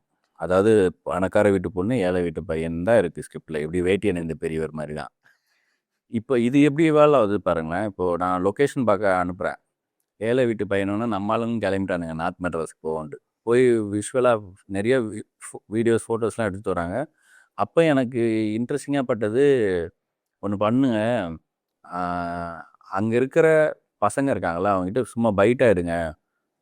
உங்களோட ஃபர்ஸ்ட் லவ் பற்றி உங்களோட ஒன் சைட் லவ் பற்றிலாம் பேச சொல்லி பைட்டாக எடு. சும்மா எடு எனக்கு பார்க்கணும் எப்படி பேசுகிறாங்கன்னு. பேசுனா ஒவ்வொருத்தரும் அவ்வளோ சொல்கிறாங்க ரசித்து. ஒருத்தன் ட்ரம்ஸ் பிளேயரு, ஒருத்தன் டோலக் வாசிக்கிறேன், ஒருத்தன் போர்டு விளாட்றவன், ஒருத்தன் பாக்ஸரு, ஒருத்தன் ஃபுட்பால் பிளேயர்னு. என்ன ஆர்ட்டும் ஸ்போர்ட்டும் இவ்வளோ இருக்குது இந்த ஊருக்குள்ளே அப்படின்ட்டு தான் நான் அப்புறம் உள்ளே நுழையிறேன். ஹீரோ நார்த் மெட்ராஸ்ன்ற முடிவு பண்ணுறேன். இவங்க பேசும்போதெல்லாம் வார்த்தைங்க வருது. மேல் வாச்சா, கில்லாடி குஸ்கா, டெவலத்தார் நான் லேபிளாக இருப்பான் இப்படின்றதெல்லாம் அவங்க பேசுறதுலே வருது. நான் டைலாக்ஸ் எழுதும் போது டைலாக்ஸ்லலாம் அது வருது. நான் உள்ளே போய் பார்க்கும்போது நான் ஷூட் பண்ணும்போதும் பார்த்தேன். அவ்வளோ ஃப்ரெண்ட்லியாக தங்கச்சி சாங்கெல்லாம் வித்தவுட் பெர்மிஷன் ரோட்டில் ஷூட் பண்ணிகிட்ருக்கோம். அவ்வளோ கோஆப்ரேட் பண்ணுறாங்க. ஒரு அம்மா பழக்கடை போட்டு பெரிய கலர் கொடை இருக்கும்ல, மொட்டை வெயிலில் நின்று ஷூட் பண்ணிருக்கேன். அவ்வளோ பெரிய கொடையை கொண்டாந்து பிடிச்சிக்கோ, எதுக்கு வெயிலில் நிற்கிறோம், அவ்வளோ பெரிய கொடையை கொண்டாந்து கொடுத்துட்டு போனாங்க. இந்துஜாலாம் ரேண்டமாக ஒரு வீட்டில் போய் ட்ரெஸ் சேஞ்ச் பண்ணிட்டு வருவாங்க அவசரத்துக்கு பண்ணேன். நான் திடீர்னு கல்யாண வீட்டு செட்டப் மாதிரி ஒன்று வேணும். மேலே ஒரு சாமின பந்தல் இருக்குது. எனக்கு கொஞ்சம் ஜூனியர்ஸ்லாம் வேணும். இந்த நீ மட்டும் போது சாங்கோட லவ் சொன்னதும் வைபவ் குதிப்பார். அப்படியே மேலே போனால் பக்கத்து வீட்டில் ஒரு கல்யாண கும்பல் இருக்கும். அதுக்கு சும்மா ப்ரொடக்ஷனுக்கு போட்ட பந்தல். உடனே இப்போ கல்யாண பொண்ணு மாப்பிள்ளை மாதிரி கூட்டுவாங்க, கொஞ்சம் சொந்தக்காரங்க மாதிரிலாம் கூட்டுவாங்கன்னு சொன்னால் கப்பு கப்புன்னு ரெடியாகி ஒரு கூட்டமே இருக்குது. சினிமா ஆர்வத்தில் இல்லை. நம்ம ஒரு 10 நாளாக அங்கே நாயாப்பே ஓடிட்டுருக்கோம். இவங்க ஏதாவது பண்ணுவோம், சரி கேட்குறாங்க அப்படின்னு சொல்லிட்டு என்ன ஆகிட போகுதுன்னு சொல்லிட்டு பண்ணேன். அவ்வளோ லைஃப் இருந்துச்சு அங்கே. இப்போ நார்த் மெட்ராஸினுடைய ரெப்ரஸன்டேஷனை வேறு மாதிரி ஸ்வீட்டாகவும் இருக்கிற லைஃப் அப்படியே கேப்சர் பண்ணதை பற்றி அவங்க சொன்னாங்க இல்லையா? அந்த மாதிரி இப்போ குலுகுலுவில் பார்த்தா ஒரு பையனை வந்து கேன் இன்ட்ரடியூஸ் பண்ணுவாங்க. ஓ ஹாப்பி ப்ரைட் அப்படின்னு சொல்லிடுவீங்க. அப்புறம் ஹாப்பி மெனோபாஸ் அப்படின்னு ஒரு சின்ன மூமெண்ட் வைக்கிறது. உங்களுக்கு ஒன்று புரியுதான்னு தெரில. இதை சொல்கிறதுக்காக தனியாக படமே எடுப்பாங்க. உங்களுக்கு நான் சொல்கிறது புரியல. It is a very important thing to say ஆமாம். And represent in main stream cinema. Happy ப்ரைட்னு சொல்கிறதுல எந்த தப்புமே இல்லைன்றத ஒரு படமாகவும் எடுக்கலாம், ஹாப்பி ப்ரைட்னு ஒரு டைலாகவும் வைக்கலாம். கரெக்டாக நீங்கள் வந்து இவ்வளோ லைட்டாக பண்ணுறதுனால தான் அதை யாரும் தூக்கி பிடிச்சி பேச மாட்டேங்கிறாங்களா? நான் வந்து நார்மலைஸ் பண்ணணும்னு நினச்சேன். கரெக்ட். இப்போது அதை அண்டர்லைன் பண்ணும்போது தான் வந்து அவங்களுக்கு ஸ்பெஷல் கேர் கொடுக்கணும், ஸ்பெஷல் அட்டென்ஷன் கொடுக்கணுன்றது வருது. அதுக்கப்புறம் அந்த படம் ஃபுல்லாகவே அவனை அப்படி பார்க்குறதோ இல்லை அதுக்கான மேனரிஸில் அவன் இருப்பானோன்றதோ பண்ணவே இல்லை. கரெக்ட். திரும்ப அதுக்கான மென்ஷனுமே இருக்காது. மென்ஷனும் இருக்காது. அவன் பிஹேவியரில் கூட அதை காட்டணும் கூட ட்ரை பண்ணிட மாட்டேன். இன்ஃபேக்ட் 29ல் வந்து நீங்கள் பார்த்துருப்பீங்க, அனுஸ்ரீ வேலன்ட்டு டிவிகே ஸ்டேஜில் எமோஷனலாக அழுதாங்க. அவங்கள வச்சு தான் விஜய் சார் மேனிஃபெஸ்டோ படிக்க வச்சாங்க. ஒரு திருநங்கை இவங்க. அவங்கள வந்து நான் இந்த படத்தில் நடிக்க வைக்க ஒரு கலெக்டர் கேரக்டர் அவங்க ஆடிஷன் பண்ண சூப்பராக நடித்தாங்க அவங்க. அப்புறம் அவங்கள கூப்பிட்டு அவங்ககிட்ட பேசும்போது கேட்டேன், இந்த மாதிரி இந்த ரோல் தான் நீங்கள் பண்ணுறீங்க, உங்களுக்கு நீங்கள் ஞாபகம் இருக்கா நீங்கள் பையனாக இருந்தது அந்த சைல்டுஹுட்டில் அப்படின்னு, அதை ஞாபகப்படுத்தி பார்க்க உங்களுக்கு விருப்பம் இருக்கான்னு கேட்டேன். நான் அந்த முகத்தையே நான் மறக்கணும்னு தான் நினைக்கிறேன் அப்படின்னாங்க. சரி இல்லைங்க தப்பாக எடுத்துக்காதீங்க, எத்தனை வயசில் நீங்கள் வந்து இந்த முடிவு எடுத்தீங்க, வீட்டை விட்டு வெளியே போனீங்க? 14 வயசு இருக்கும் சார்ன்னு சொன்னாங்க. 14 வயசு வரைக்கும் உங்களை காப்பாற்றிட்டு இருந்தது அந்த பையன் தானே, அந்த பையனை நீங்கள் வெறுக்கிறீங்கன்னு கேட்டதும் அவங்க அழுதுட்டாங்க. அதுக்கப்புறம் அவங்ககிட்ட உங்கள் ஃபோட்டோ இருக்குமா, நீங்கள் கடைசியாக சின்ன வயசுல எடுத்த ஃபோட்டோ இருக்குமான்னு கேட்டாங்க. ஃபோட்டோ காமிச்சாங்க, தேடி எடுத்து. அப்புறம் இதான் சார் ஃபோட்டோன்னு அனுப்ப சொன்னேன். நான் வந்து அந்த 14 வயசு பையனாகவும் இப்போ அவங்க இருக்கிறவங்களும் சேர்த்து ஒருத்தர் மேலே ஒருத்தர் தோளில் கை போட்டிருக்க மாதிரி ஒரு ஃபோட்டோ ரெடி பண்ணி அதை ஃபோட்டோ ஃப்ரேம் பண்ணி அவங்க கலெக்டர் டெஸ்கில் ஒரு ஃபோட்டோ ஃப்ரேமாக வச்சுட்டேன். படத்தோட ஃபஸ்ட்டு ஷாட்டு, ஷூட்டிங்கில் ஃபஸ்ட்டு ஷாட்டு அவங்க சைன் போடுறது தான் ஃபஸ்ட் ஷாட்டாகவே எடுத்தேன்.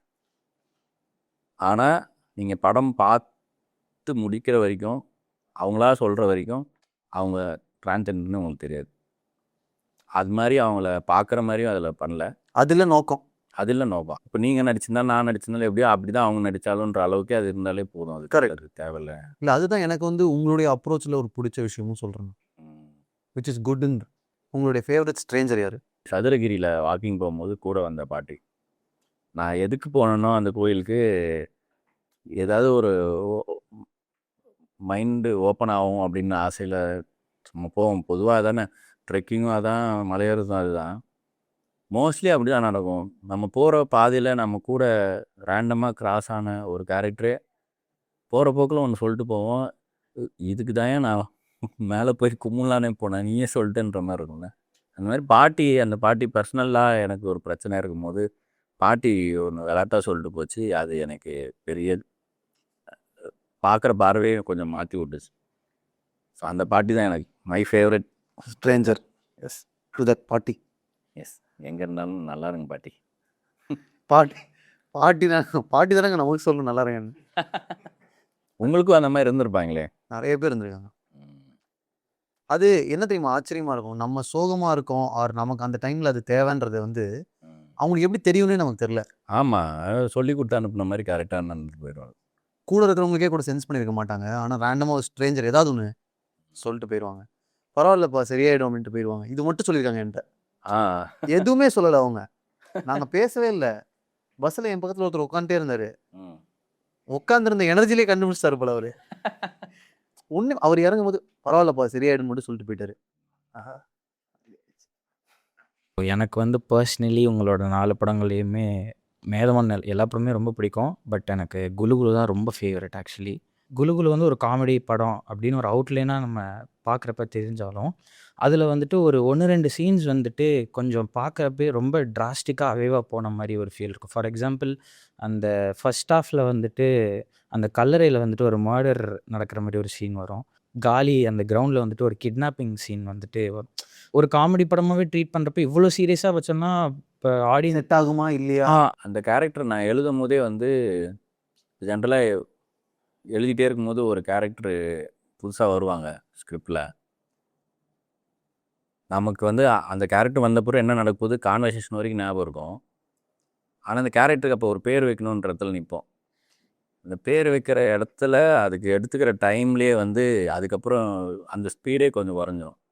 நான் என்ன பண்ணேன்னா, சரி இப்போதைக்கு பொறுக்கின்னு இருக்கட்டும் ஒரு கேரக்டர் பேர். பொறுக்கி பொறுக்கி இப்படி பேசுகிறான், அடுத்து புறம்போக்கு இப்படி பேசுகிறான், இப்படி எழுதிட்டேன்.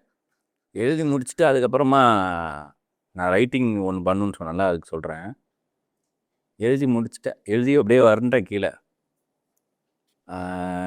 அந்த ஒரு ஸ்கூல் பொண்ணை கூப்பிட்டு வந்து அந்த 2 கேரக்டர் தான் வந்து இங்கே பாடுறா வெள்ளை ஃபாரின்லேருந்து வந்த ஒரு பொண்ணுன்னு சொல்லிட்டு அவன்கிட்ட கேட்கும், யாரா நீங்கள் அப்படின்னு கேட்டேன். நான் பொறுக்கி அவன் புறம்போக்கு அப்படின்னே இன்ட்ரடியூஸ் ஆவாங்க. ஆமாம்.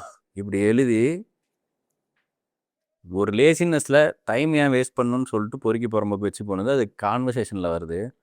அதுக்கப்புறம் எண்டில் வந்து அவனை எப்படியோ லாக் பண்ணி ஆளுக்கு ஒருத்தனை கழுத்தை பிடிச்சி படுத்திருப்பாங்க. அந்த அவ்வளோ கடுப்பில் அவ்வளோ ரிஸ்கில் மாட்டிகிட்டு இருக்கும்போது கூட அந்த பையன் வந்து இந்த பொண்ணுகிட்ட நான் லவ் பண்ணுறேன்ற மாதிரி ஏதோ சொல்லுவான் அந்த இடத்துல. அப்போ அந்த பொண்ணு சொல்லும், என்னை பொறுத்த வரைக்கும் உனக்கும் இந்த பொறுக்கி புறம்போக்குக்கும் வித்தியாசம் இல்லை அப்படின்னு சொல்லிட்டு தான் முடியும் அந்த சீனு.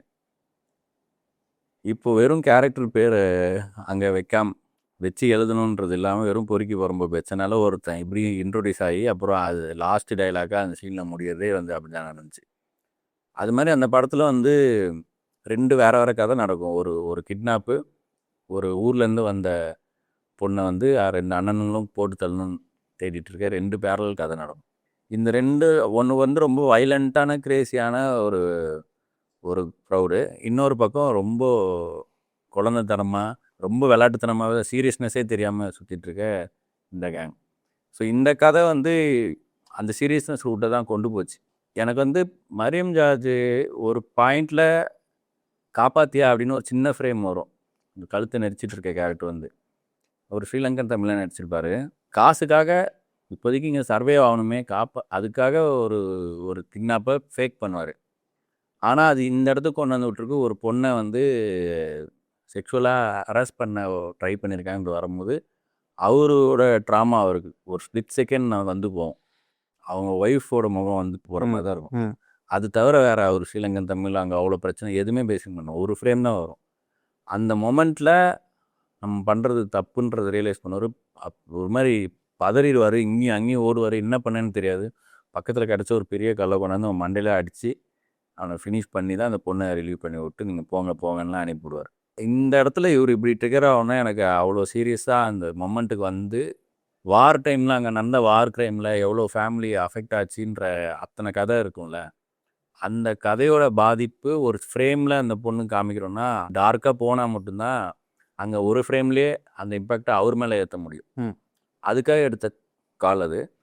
அது ஒரு மம்பி ரைடு தான் அந்த படம். 2017 நான் காலேஜ் எண்டிங்கு என்னோட தேர்ட் இயர். அப்போ வந்து மேயதமான் ரிலீஸ் ஆச்சு. இந்த படத்தில் ரொம்ப ரிலேட்டபிளான விஷயங்கள், அந்த நிலாவை பார்த்து புலம்புறது, எனக்கும் அந்த மாதிரி ஃபீலிங்ஸ்லாம் இருந்துச்சு. அந்த ரெக்கை மட்டும் வச்சா தேவதடா அப்படின்லாம் நிறைய அந்த மாதிரி நானும் பேசியிருக்கேன். ரெக்கை மட்டும் வச்சா தேவதடா இருக்குல்ல, அதை எவ்வளோ பேர் யூஸ் பண்ணியிருக்காங்க உங்களுக்கு தெரியுமா? சொல்லியிருக்காங்களா?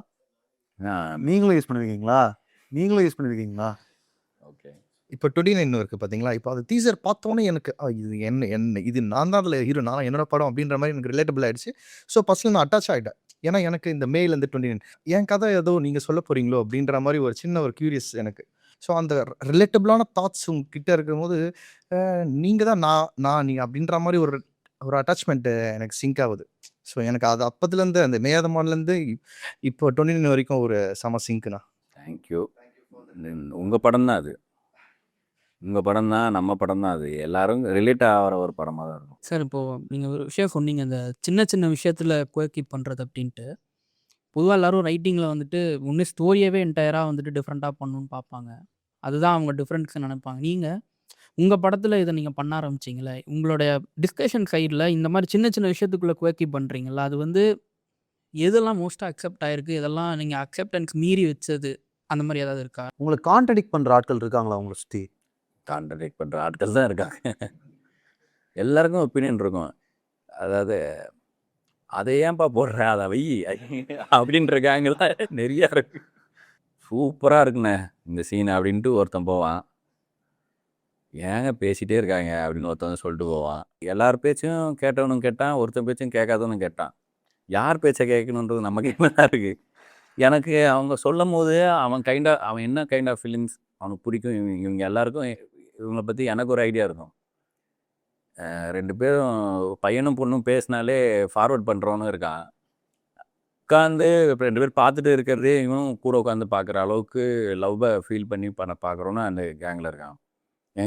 என் டீமில் ஒரு கோ டைரக்டர் இருக்கான் மதன்ட்டு. அந்த பிஸ்னாரி மதனோட ரியல் லைஃப்பில் என்னை பண்ண சம்பவம் தான் அந்த சாம்பாராக கார குழம்பாவே. அது வந்து எங்கள் அம்மா வந்து ஒரே ஒரு பாவக்காய் செடியை வெளியே வச்சு விட்டு மொத்தமாக ஒரு 1/2 கிலோ வந்துச்சுன்னா ஒரே நாளில் சமைச்சது எரிச்சு விட்டுலாம் செடியை. டெய்லி 1 டெய்லி 2 முளைக்கும். வீட்டில் என்ன செஞ்சாலும் அதை பறித்து அதில் இருக்கிறது கொஞ்சம் போட்டுறது. இல்லை எது சாப்பிட்ருந்தாலும் ஒரு பாவக்காய் வரும். வெளியே பஸ்ஸாக இருந்தேன், ஒரு பாவக்காய் கொடினாலும் நான் ரொம்ப கஷ்டப்பட்டேன். என்னைக்கு கேட்டாலும் இட்லி பாவக்காய் குழம்பு, கோதுமை தோசை பாவக்காய் குழம்பு, பாவ பஜ்ஜி பாவக்காய் குழம்பு வரைக்கும் போயிடுவாங்கல்ல. அது என்ன எங்கள் அம்மா. இந்த மதன் வந்து நான் மேதமான் ப்ரொடக்ஷன் மீட்டிங் முடிச்சு ரொம்ப செம்ம டயர்டாக ஈவினிங் 3:30 மணிக்கு மொட்டை மாடியில் போய் உட்காந்துருக்கேன்.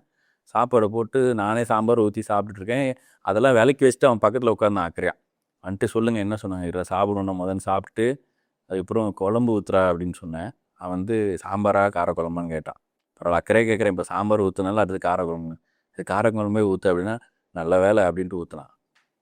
ஏன்டா நல்ல வேலை சொல்கிறேன், இல்லை சாம்பார்னா நிறையா ஊற்றணும், 2 வாட்டி எடுத்து ஊற்றணும், காரக்குழம்புனா ஒரு வாட்டி தானே ஊற்ற வேண்டியது இருக்கும். உனக்கு 2 வாட்டி இப்படி கையை கொண்டு போகிறதுக்கே வலிக்குதாங்க, உள்ளே ஏன்னா 1000 கேள்வி கேட்குறாங்க நான் இந்த படம் பண்ணேன். ஆனால் அந்த மதனோட ஸ்ட்ரென்த் என்னென்னா, அவன்கிட்ட ஒரு பேசிக்காக ஒரு கருமித்தனம் இருக்குல்ல, அவன் தான் ஷெட்யூல் போடுவான், அவன் தான் ரிக்குவயர்மெண்ட் கொடுப்பான், ப்ரொடியூசர் ஃப்ரெண்ட்லி அவன். அதே மாதிரி என் ஸ்பீடு அவனுக்கு தெரியும், இவர் வந்து இதை அப்புறம் வந்து கேட்பாருன்னு தெரியும், இது வேலைக்கே ஆகாது, நீங்கள் ஒரு கால் ஷீட்டில் இதை முடிக்க முடியாது. இது வரைக்கும் பண்ண படத்தில் நான் ப்ரொடியூசர்கிட்ட மல்லு கட்டினது, மேனேஜர்கிட்ட மல்லு கட்டினது கிடையாது, எல்லாத்தையும் அவன் பண்ணுறான். இது மட்டும் சொல்லிடுறேன். ஒரு நாள் வந்து பரியன பெருமாளோட லாஸ்ட் ஷாட்டை எனக்கு ஃபோட்டோ எடுத்து அனுப்புனான், ஸ்க்ரீன்ஷாட் எடுத்து வாட்ஸ்அப்பில். இதில் என்ன சொல்ல வராங்க அப்படின்னு கேட்டான். 2 காஃபி கிளாஸ் இருக்குது டேபிள் மேலே, அதான் லாஸ்ட் ஷாட்டில் எழுந்து போயிடுவாங்க. கரெக்ட் நடுவில் பூ இருக்கும். இதை அனுப்புகிறான். பையன் ஏதோ பயங்கரமாக யோசிச்சிருக்கான் அப்படின்ட்டு. அதான்டா இப்போ 2 பேரும் ஒரு சமமாக உட்காந்து பேசுகிற இடத்துக்கு வந்திருக்காங்க, ஒரு உரையாடல் ஆரம்பிக்குது அப்படின்றத காட்டுறாங்க. சரிங்க, அதுக்கு எதுக்கு கிளாஸை காமிக்கிறாங்க, டீ கிளாஸ் அப்படின்னு கேட்டால், ஓகேடா ஒன்றில் வந்து பிளாக் டீ இருக்குது, ஒன்றில் மில்க் டீ இருக்குது, சமமாகவே உட்காந்து பேசினாலும் கூட அவனுக்கு விருப்பப்பட்டதை குடிக்கிற இடத்துக்கும் அது வந்திருக்கு அப்படின்றதுக்காக இந்த டிஃப்ரென்ஸும் காமிச்சிருக்காங்க. இல்லைங்க இவ்வளோ நல்லா படம் பண்ணிவிட்டு கடைசியில் இப்படி ஒரு ஷார்ட்டாக வச்சு முடிப்பாங்க அப்படின்பான். என்னடா தப்பு இருக்குது இதில், என்ன எதுக்குங்க இவ்வளோ டீ மிச்சம் வச்சாங்க அப்படின்னு கேட்டான் என்னைய. எனக்கு நான் உண்மையிலே அனுப்பியிருக்காங்கன்னு நினச்சி அப்பவும் பொறுத்துக்கல. இல்லைடா கொஞ்சோண்டாவது மிச்சம் வச்சதாண்டா 2 வேறு டீன்ற வித்தியாசம் தெரியும் அப்படின்னா, அது ஆட்டி குடிக்கும் போதே தெரியும்னு பாடாப்படுத்துகிற. சரி நான் மாறி சொல்கிறதுக்கு கேட்டு சொல்கிறேன் அப்படின்னு விட்டேன். இப்படிப்பட்ட கேரக்டர் தான் மதன். நீங்கள் நான் ஃபோட்டோ தரேன், நீங்கள் போடுங்க, அவன் நீங்கள் எங்கேயும் நடமாடவே கூடாது. பட் ஆனால் அவ்வளோ ஷார்ப்பு. ஸோ அந்த மாதிரி டீமில் ஒவ்வொருத்தருக்குமே ஒரு ஸ்ட்ரென்த் இருக்குது. ஒருத்தன் லொக்கேஷன் அப்படி கில்லி மாதிரி பார்த்துட்டு வருவான். நீங்கள் 29 இப்போ பார்க்கும்போது